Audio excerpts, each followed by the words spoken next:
Vivekananda Study and Philanthropic Centre of New ইয়র্কের উদ্যোগে কম্বল বিতরণ।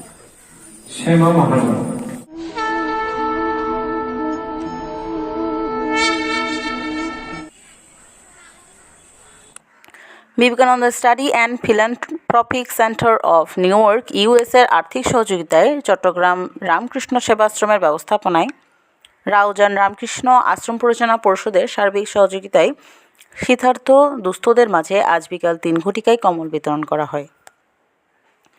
এতে উপস্থিত ছিলেন ফতেয়াবাদ রামকৃষ্ণ মিশনের তত্ত্বাবধায়ক স্বামী পূর্ণব্রতানন্দজি মহারাজ।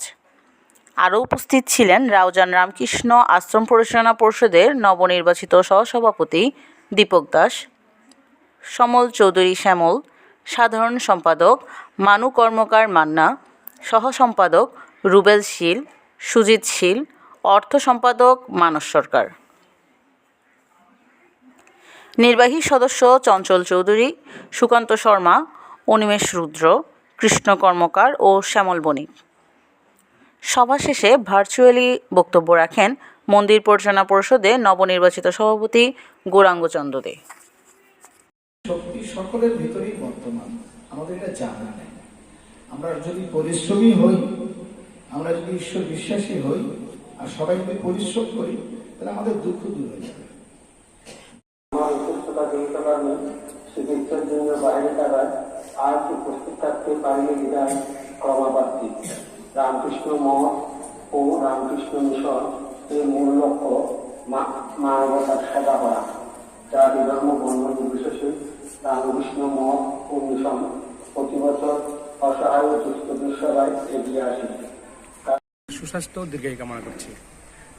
আজকে যে চট্টগ্রাম রামকৃষ্ণ সেবাশ্রমের পরম পূজ্যপাদ শ্রীমৎ স্বামী শক্তিনাথানন্দজি মহারাজের ব্যবস্থাপনায় Vivekananda Philanthropic Study Centre of New York ইউএসএর আর্থিক সহযোগিতায় রাউজান রামকৃষ্ণ আশ্রম পরিচালনা পরিষদের সার্বিক সহযোগিতায় আমরা 100 জনের মাঝে আমরা শীতার্ত কম্বল বিতরণ করেছি, যা এইমাত্র আমরা সমাপ্ত করেছি।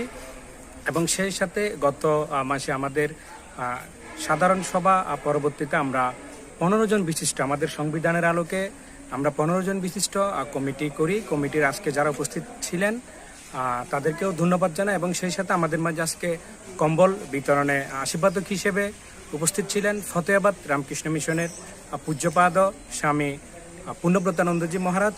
এবং আজকের অনুষ্ঠানে আমাদের যে নবনির্বাচিত সভাপতি গৌরাঙ্গ চন্দ্র দে মহোদয়, উনি শারীরিক অসুস্থতার কারণে বাইরে থাকায় উনি ভার্চুয়ালি ওনার বক্তব্য প্রদান করেছেন। সেই সাথে আমাদের কমিটির যারা উপস্থিত ছিল সহসভাপতি দীপক কুমার দাস, সমল চৌধুরী শ্যামল এবং সহ সম্পাদক রুবেল শীল, সুজিত শীল, কোষাধ্যক্ষ মানস সরকার এবং সদস্য অনিমেষ রুদ্র, শ্যামল বণিক, চঞ্চল চৌধুরী, কৃষ্ণ কর্মকার, সুকান্ত শর্মা, এরা প্রত্যেকে উপস্থিত ছিলেন এবং আজকের অনুষ্ঠানের সর্বোচ্চ পরিমাণ অনুষ্ঠানের সফলতা কামনা করেন এবং আমরা খুব সুন্দর করে আমরা অনুষ্ঠান সমাপ্ত করেছি। সেই সাথে আমি আরেকটা জিনিস বলে রাখতে চাই, রাউজান রামকৃষ্ণ আশ্রম তথা আমাদের আশ্রমের মূল মোটো হচ্ছে আত্মমানবতার সেবায় এগিয়ে যাওয়া।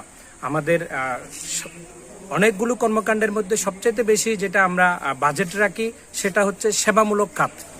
আমরা প্রতি বছর আমরা শীতার্তদের মাঝে শীতকালে শীতবস্ত্র বিতরণ করি, তারপর আমরা দুর্যোগপূর্ণ আবহাওয়ায় আমরা ত্রাণ সামগ্রী বিতরণ করি এবং আমরা দুর্গাপূজার সময় বস্ত্র সামগ্রী বিতরণ করি এবং আমরা শিক্ষাবৃত্তি প্রতি বছর আমাদের চলমান রয়েছে। সেই সাথে আমাদের সমাজে দরিদ্র এবং মেধাবী ছাত্রদের শিক্ষাবৃত্তি থেকে শুরু করে যারা গৃহহীন এবং যাদের দুর্যোগপূর্ণ বা বিভিন্ন সময়ে আর্থিকভাবে সমস্যা সংঘটিত হয় তাদেরকে আমরা আশ্রম পরিচালনা পরিষদের পক্ষ থেকে আমরা যতটুক পারি আমরা সর্বোচ্চ সহযোগিতা করে থাকি। ধন্যবাদ। পরিশেষে সবাইকে ধন্যবাদ জানিয়ে আমার সংক্ষিপ্ত বক্তব্য শেষ করছি। ধন্যবাদ।